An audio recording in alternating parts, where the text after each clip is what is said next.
એક માણસ પાસે 480 રૂપિયાની સરખી સંખ્યાની નોટો છે. એક માણસ પાસે એના ખિસ્સામાં અમુક નોટો છે. કઈ કઈ નોટો છે? તો કે રૂપિયાની નોટ છે. જો કે અત્યારે તો એ મળવી દુર્લભ છે. છે કોઈ પાસે રૂપિયાની નોટ? કોઈ હોય તો આંગળી ઊંચી કરો. રૂપિયાની નોટ આપણી પાસે આખા પેકેટના પેકેટ પડ્યા છે.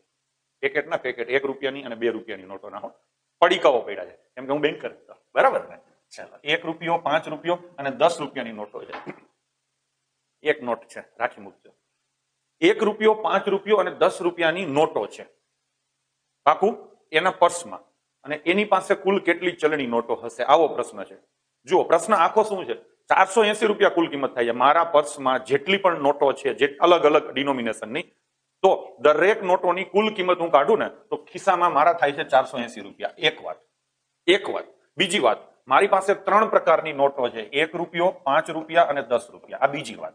અને ત્રીજી વાત, બધી નોટોની સંખ્યા સરખી છે. મતલબ રૂપિયાની જેટલી નોટો હશે, માની લો કે રૂપિયાની 10 નોટ છે, તો 5 રૂપિયાની પણ 10 નોટ હશે અને 10 રૂપિયાની પણ 10 નોટ હશે. સમજાણું? 3 વસ્તુઓ છે. 480 ટોટલ થવો જોઈએ. 1 રૂપિયો, 5 રૂપિયો અને 10 રૂપિયાની નોટ હોવી જોઈએ અને બધી નોટોની સંખ્યા સરખી હોવી જોઈએ. તો કુલ નોટ કેટલી હશે?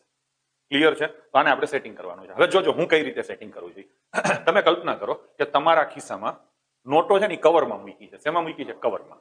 કવર હોય ને, કવર. હવે કોઈ એવી કલ્પના ન કરે કે પેલા કવરમાં બધી રૂપિયાવાળી નોટો, બીજા કવરમાં. ઉતાવળ નહીં કરવાની. હું કવી કલ્પના કરવાની છે. એક કવર છે, એ કવરની અંદર આ ત્રણેય નોટો એક એક જ છે.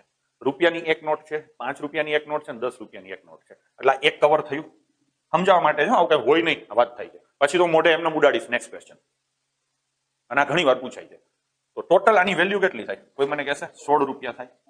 ટૂંકમાં એક કવર 16 રૂપિયાનું થયું. થયું કે નહીં? તમારે 480 રૂપિયા કરવા છે. કેટલા રૂપિયા કરવા છે? 480. તો 30 કવર જોઈએ. 30 કવર જોઈએ ને? 480 ભાગ્યા 16, 30 કવર જોઈએ. જોઈએ કે નહીં? દરેક કવરમાં 3 નોટ છે, તો 30 કવરમાં કેટલી નોટ હોય? 90. તો થઈ ગયું. થઈ ગયું ને? તો કુલ 90 નોટ હશે. That's all. હિસાબ કોઈને કરવા હોય તો પણ કરી શકો છો. 1 રૂપિયાની 90 નોટ છે, તો કુલ રૂપિયા કેટલા થાય? 90. 5 રૂપિયાની પણ 90 નોટ છે, કુલ રૂપિયા કેટલા થાય? નહીં, 90 નહીં, 30 નોટો હોય ને. 1 રૂપિયાની 30 નોટ છે, તો કેટલા રૂપિયા થાય? 30. 5 રૂપિયાની પણ 30 નોટ છે, કેટલા રૂપિયા થાય? 150. અને 10 રૂપિયાની પણ 30 નોટ છે, કેટલા રૂપિયા થાય? 300. હિસાબ કરવો હોય તો કરી જુઓ. 480 થઈ ગયા અને નોટો કેટલી થઈ? 90. ખબર પડી કે નહીં?